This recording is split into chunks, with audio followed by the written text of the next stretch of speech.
জুবিন গাৰ্গক পিতৃ হিচাপে লৈ ঠুটিকাটাৰ এজন যুৱকৰ পুত্ৰ ধৰ্ম পালন।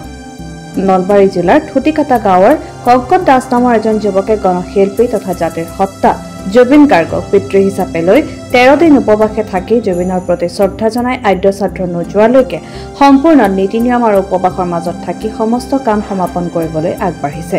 এই কাৰ্যত গাঁওবাসী সন্তুষ্ট হৈ যুৱকজনক পূৰ্ণ সমৰ্থন আগবঢ়াই সকলো ধৰণৰ সহায় সহযোগিতা আগবঢ়াইছে।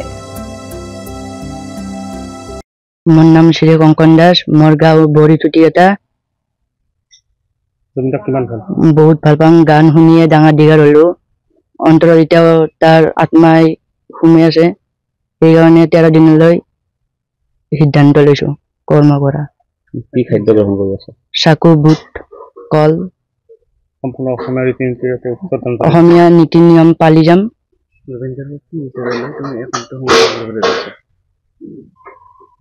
জুবিন দাক দেউতা হিচাপত পালি লৈছো, মানে পিতৃ হিচাপত পালি লৈছো আৰু 13 দিনলৈ পালি যাম নীতি নিয়ম। গৈছিলো চাব, দেখিছো। ঘৰৰ পৰিৱেশ ঠিক নহয়, দেউতাই সিকিউৰিটি গাৰ্ড কৰে, মাই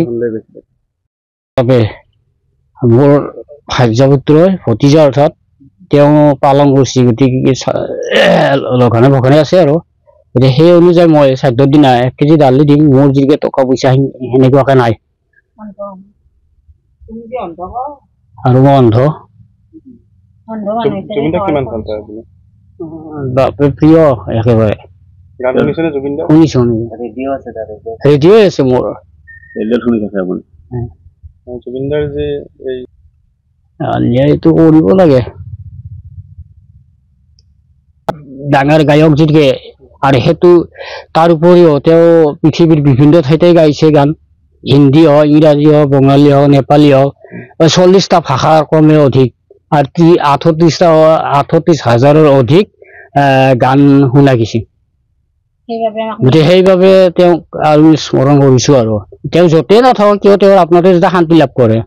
ঘটনাটো লৈ মানে আমি যেতিয়া যাব ললো জুবিনদাৰ হেৰি চাবৰ কাৰণে, তেওঁ মানে মোক বহুত হেৰি কৰি আছিল যে ময়ো যাম চাবৰ কাৰণে। তেওঁৰ হাতত ধন নাছিলে, তাৰপিছত মই এনেকে লৈ গুচি গলো তেওঁক কংকনক লৈ যাই। তেওঁ আহি পেলাই কৈছে আৰু যে মই হেৰি পিতৃ হিচাপে মানে হেৰি কৰিম আৰু জুবিনদাৰ আদ্য শ্ৰাদ্ধখিনি গোটেইখিনি পালন নীতি নিয়মেদি পালন কৰিম বুলি আৰু সি মোক কথা দিলে। তাৰপিছত মই তাক চাকু বাৰু যিখিনি মই সহায় কৰিব পাৰো সেইখিনি মই সহায় কৰি দিছো আৰু বা গাঁওবাসীও দিছে এনেকে বহুত হেৰি কৰি পেলাই। তেওঁ যেতিয়া যাব পৰা নাছিল, মানে তেওঁ কৈছিল মই চুইচাইড কৰি মৰি যাম, নহলে মই সেই কৰিম আৰু ঘৰত অঘটন ঘটি দিম বা কিবা হেৰি কৰিম আৰু। তাৰপিছত এনেকে মাকে মোক ফোন কৰি পেলাই কওঁতে যে মই লৈ গলো তাক। জুবিনদাৰ যিহেতু অকল মৃত্যু হৈছে, তেওঁক আমি ন্যায় বিচাৰো। মই অসমবাসী ৰাইজখনত বা হেমন্ত বিশ্ব শৰ্মাকো মই সেইখিনি ক'ব বিচাৰো যে জুবিনদাক ন্যায় দিয়ক আৰু শ্যামকানু মহন্তকো ৰাইজৰ সিদ্ধান্ত মতে তেওঁক যাতে ফাঁচি দিয়ে, মই অনুৰোধ।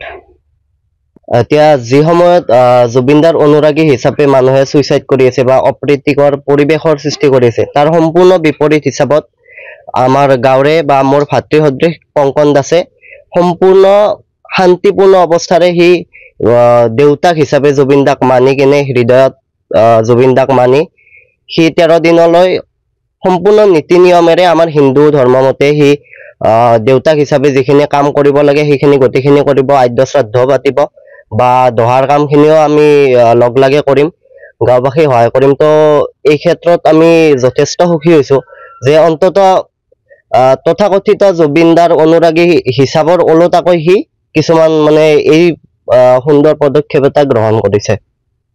জুবিনদাৰ ন্যায়ৰ ক্ষেত্ৰত এতিয়া জুবিনদা নোহোৱা হ'ল মানে আমাৰ অসমীয়া জাতিৰ এজন অভিভাৱক নোহোৱা হ'ল। তো সেই ক্ষেত্ৰত আমি সকলোৱে মৰ্মাহত হৈছো। এতিয়া জুবিনদাৰ যিহেতু বিভিন্ন ধৰণৰ ভিডিঅ' ক্লিপ হিচাপত ওলাই আছে, চিৰিজ হিচাপত, তো তাৰ পৰা এটা কথা প্ৰতীয়মান হয় যে কোনোবাখিনিত কিবা এটাতো হৈছে আৰু। গতিকে অসম চৰকাৰ আৰু প্ৰশাসন ব্যৱস্থাৰ ওপৰত আমাৰ সম্পূৰ্ণ বিশ্বাস আছে। হিমন্ত বিশ্ব শৰ্মা ডাঙৰীয়াই যি নেতৃত্ব লৈ আছে আজি 19 তাৰিখৰ পৰা আজিলৈকে, সেই হিচাপত সুকলমে ভালকৈ তদন্ত কৰি দোষীক উচিত শাস্তি বিহিব লাগে বুলি মই হিমন্ত বিশ্ব শৰ্মা ডাঙৰীয়াক মই কাতৰে অনুৰোধ জনাইছোঁ। Bureau report NJ media. আপোনাৰ সপোনৰ ঘৰখন কেনে হ'ব? আপোনাৰ সন্তান আৰু আপোনজনৰ সৈতে কেনেদৰে কটাব আপোনাৰ আজৰি সময়? এই সকলোবোৰ সমস্যাৰ সমাধান লৈ শুভম গ্ৰুপে আপোনাৰ বাবে লৈ আনিছে আপোনাৰ সপোনৰ ঘৰখন। 362টা ফ্লেটযুক্ত শুভম গাৰ্ডেনৰ সফল নিৰ্মাণৰ পাছতে 20 বছৰৰ ভৰসা 16টা প্ৰজেক্ট 28 লাখ বৰ্গফুটৰ সম্পূৰ্ণ নিৰ্মাণ আৰু 15 লাখ বৰ্গফুটৰ চলিত প্ৰকল্প নিৰ্মাণৰ অভিজ্ঞতাৰে যোৰহাটত শুভম গ্ৰুপে নিৰ্মাণ কৰিছে দ্বিতীয়টো প্ৰজেক্ট শুভম পাৰ্ক। অত্যাধুনিক সা সুবিধাৰে নিৰ্মিত শুভম পাৰ্কত আপোনাৰ আৰু আপোনাৰ সন্তানৰ বাবে থাকিব club, badminton court, community hall, kids play area, splash pool আৰু জিম ক্লাব। প্ৰতিটো ব্লকত থাকিব 2.5 BHK, 3 BHK, 3.5 BHK ফ্লেট। লগতে থাকিব আপোনাৰ আৰু আপোনাৰ আপোনজনৰ প্ৰাপ্তিৰ সাহী। আজিয়ে বুক কৰক আপোনাৰ সপোনৰ ঘৰখন।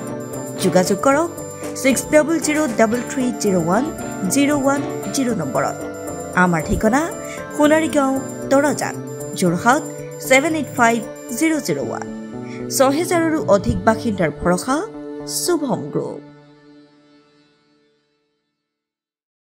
যোৰহাটৰ প্ৰথমখন NABH স্বীকৃতিপ্ৰাপ্ত চিকিৎসালয় এজে নাৰ্ছিং হোমত নৱসংযোজন কেটলেব।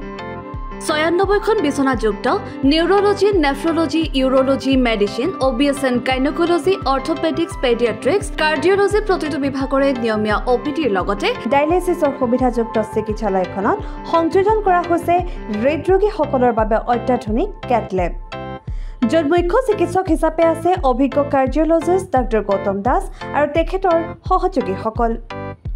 ইতিমধ্যে যোৰহাটস্থিত চিকিৎসালয়খনত প্ৰথমবাৰৰ বাবে সম্পন্ন হৈছে এনজিঅগ্ৰাফি আৰু এনজিঅপ্লাষ্টি।